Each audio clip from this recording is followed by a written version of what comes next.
کے ساتھ کھڑے ہیں, رول آف لا کے ساتھ کھڑے ہیں انشاءاللہ العزیز. ہاں کچھ لوگوں نے اگر غلط کام کیا ہے ان کو سزا ضرور دے 9 مئی کی, لیکن باقی بہت بڑی جماعت ہے اور پوری جماعت کو سائڈ لائن کرنا مناسب نہیں ہے. اور عمران خان صاحب نے ہمیشہ پیسفل جو ہے پولیٹیکل موومنٹ کی بات کی ہے, اور ہم بھی انشاءاللہ رول آف لا کے ساتھ کھڑے ہیں. جو چارج ہوگا اس کا سامنا کریں گے انشاءاللہ العزیز. لیکن میں سب کو یہ کہنا چاہتا ہوں کہ انشاءاللہ آخری جیت لا کی ہوگی, قانون کی ہوگی.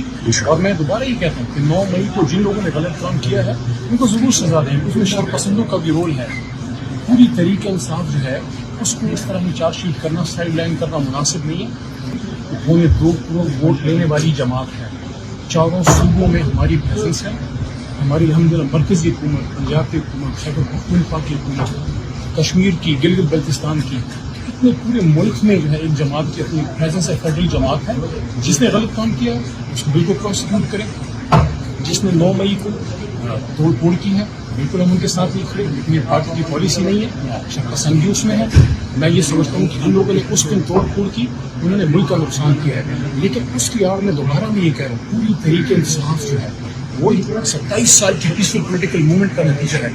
انشاءاللہ رول آف لا کی جو ہے وہ جیت ہوگی اور کوئی نعرے بازی نہ کرے. انشاءاللہ ہم آپ کے ساتھ مضبوط کھڑا ہوں اللہ کے حکم سے.